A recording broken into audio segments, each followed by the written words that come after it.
When God is angry, this is the horrifying fate of narcissists.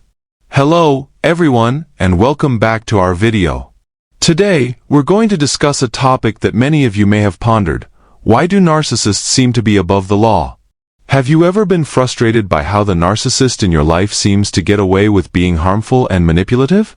It can make you question the presence of justice in these situations. Today, we'll explore God's justice and how it applies to issues like pride, manipulation, and deceit. Stay with me, and by the end of our discussion, you'll have a clearer understanding. You're not alone in wondering why narcissists often escape consequences while others suffer. Join me as we delve into how God addresses these problems and how it can strengthen your faith. Let's begin. There's a biblical figure that always comes to mind when I think about fairness and cunning behavior. Have you heard of Jezebel? She was married to Ahab, the king of Israel. Despite her outward beauty, Jezebel was ruthless. She worshipped Baal and would harm anyone to get what she wanted. People who always get their way can act like Jezebel in our world. It might be a controlling parent or a domineering friend. Interestingly, the actions of Jezebel aren't confined to women. This kind of behavior can be exhibited by anyone, male or female. Let's delve into what God thinks about this. He despises the worship of false gods, and Jezebel was a prime example of this behavior. See the connection?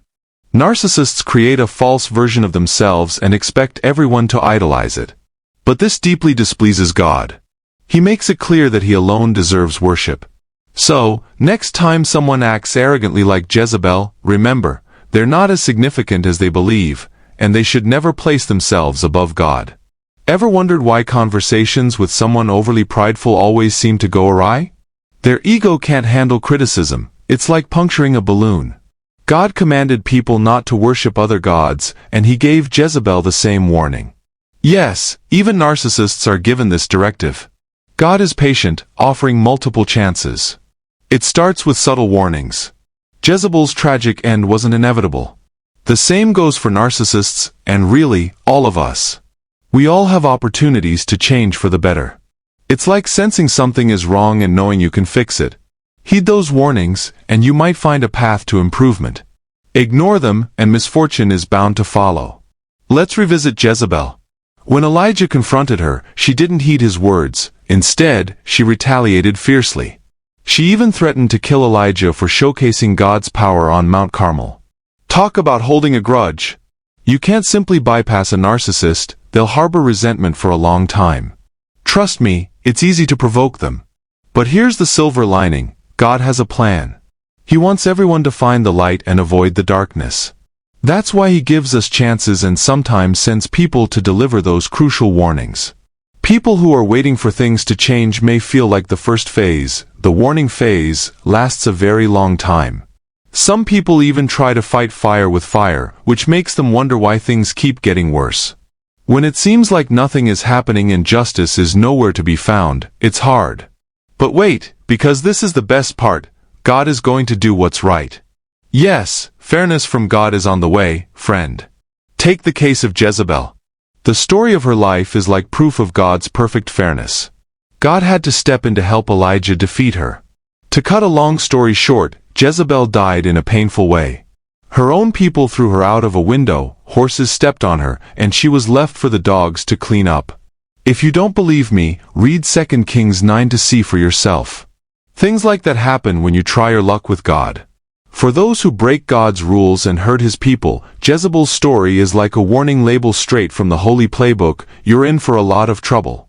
That narcissist in your life who plays manipulation like a sport, doesn't care about other people, and changes the Bible to fit their own needs? Yeah, they're going to get what they deserve, just like Jezebel. I'm not sure what will happen to them, but trust me, justice will be done. Okay, let's be honest. Everyone, even narcissists, will have to pay for their mistakes at some point. But your ego might not die in a horrible way like Jezebel did. God has other ways of punishing people. For a narcissist, it could mean a life full of loneliness, failure, and a constant need to be approved of. Hence the reason you see them losing control more and more as they age. God might just let them stew in their own poisonous juices until they have to deal with the results of their own actions. It may look like justice isn't coming your way, but trust me, it's a different kind of pain for them. Imagine waking up every day and feeling like something is missing, like you're always trying to find happiness but never quite making it. Watching other people hurt is the only thing that makes you feel good. While I'm not suggesting that you enjoy their pain, I do want you to understand that their supposedly perfect lives aren't as good as they seem. It's fair to you because God can make things right again. He can turn your sadness into happiness and your grief into dancing. Trust Him. I'm not telling you all of this to make you feel sorry for them. That's their choice, and now they have to deal with the results. They can't get out of the circle of pain, anger, and trying over and over to fill a void that nothing seems to fill. It really does sound like a nightmare, doesn't it? One such person is a narcissist who is stuck in their own personal hell. The really interesting thing is that they get the respect, approval, and supplies they need from people like you and me. But do you think they can keep it up for long before everyone sees through it? They end up being left alone because no one else is ready to put up with their bad behavior. Their friends and family have stopped talking to them, and even their own children have grown apart from them. They may play the victim card and blame everyone, even you, but they know what's really going on. Their fate is to be alone and sad. Before you leave, I want to say that I know it can be hard to face the harm that someone you care about is causing, but letting them keep doing bad things won't change their fate unless they choose to change.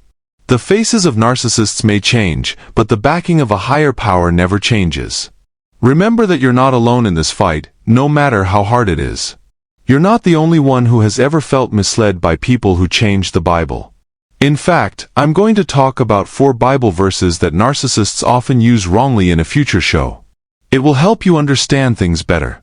Also, I have a special resource for you if you're having trouble with hard people in your life. This is our free Toxic People Survival Guide, which is meant to help you spot and deal with difficult situations. The link in the text below will take you to a copy.